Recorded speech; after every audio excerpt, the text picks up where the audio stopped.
Good morning. Welcome to Thoughts Can Change Your Life with me, Reverend Lee. Today, here's a question, spark some interest out there. Are you waiting to be saved? Are you waiting to be saved? And if you're waiting to be saved by who? Who's going to save you? It's a great question. I don't know. You have to decide.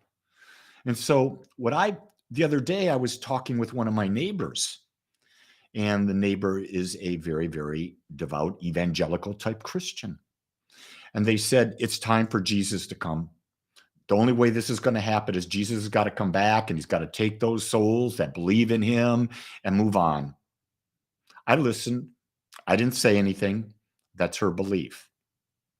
My belief is this. I was created out of the infinite. I'm whole, perfect, unique. I've been given the power to create my life experience through my thought. The same power that is used to create the experience of all life. And so, knowing that, why would I be waiting for anything? When the power is in me. You see, I believe we've been dumbed down to believe that we don't have the power. We've been dumbed down so that we can be controlled. And this is what's happening throughout the world. And this is where people are confused because they know there's something that's powerful that they can use, but they don't really believe it yet. Because why?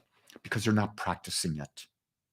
Because once you start practicing this, and it's a twofold process. Number one, build a daily habit of meditation. Get into a state of oneness.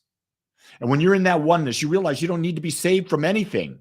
You can tap into it right here, right now. And then you've got the power to create through what you think. What are your beliefs? Conscious and unconscious beliefs create your life experience. You want to know what you consciously and unconsciously believe? Look at your life. It tells you. You want to change your life? Change your beliefs. It's really fascinating when you talk about even science today. You know, you start studying and you've got Bruce Lipton, a cellular biologist, talking about the biology of belief, that your DNA is a tendency, but the atmosphere in which you surround that DNA in can change where that DNA goes. And think about that. So DNA is a tendency. Now, you were born with a mom and dad who gave you tendencies. You don't have to be saved from your mom and dad. No, you just got to start thinking differently than your mom and dad. Think in alignment with what you want. Don't think in alignment with how you were brought up unless you want that same environment created in your life. I look at it from the standpoint. I was born into a very, very poor environment. I was born into an environment where my father was alcoholic. I was born into an environment where we didn't understand and know love. We were never told we were loved. Those words just never happened. But I can tell you, and I was born into parents who had a lot of disease in their bodies. But I've been doing the work now for almost 30 years. And as I do the work, I find I've changed my experience. I'm perfectly healthy. I'm abundant. I have a very great relationship. One I love and I expand all the time. And I've got perfect health. I've got abundance, perfect health, and a perfect relationship. The other thing I have is I have a connection to that infinite that we're all seeking, that divine love that accepts us as we are, because I meditate twice every single day. I've been doing that since the year 1995 when I learned transcendental meditation. And I do many different forms of meditation.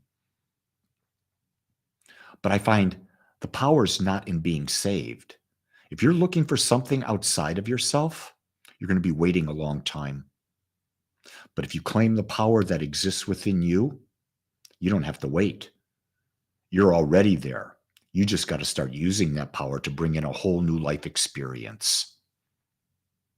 What are your thoughts on that, gang?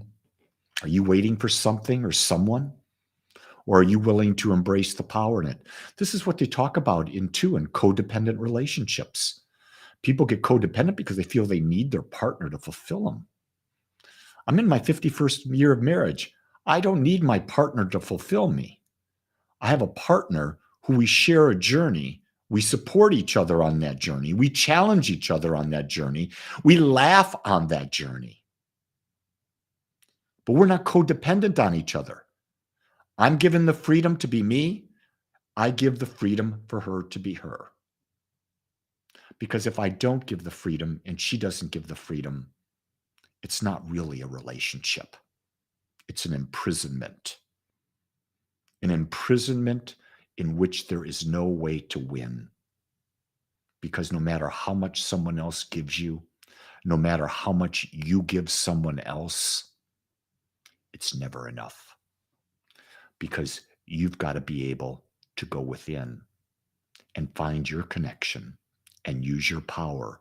And when you do, you'll never look on the outside for someone to give you something they can't give. But we're not being taught that. But you are. You're being given the opportunity to look at life differently. The question you've got to start to ask is, how do you want to look at life?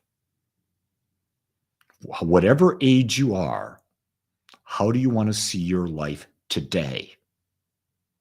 And just become that man, become that woman. Become the person who would be uniquely you and an even greater expression of love. Love is all there is. Love is all we seek. Love is the connection to the infinite.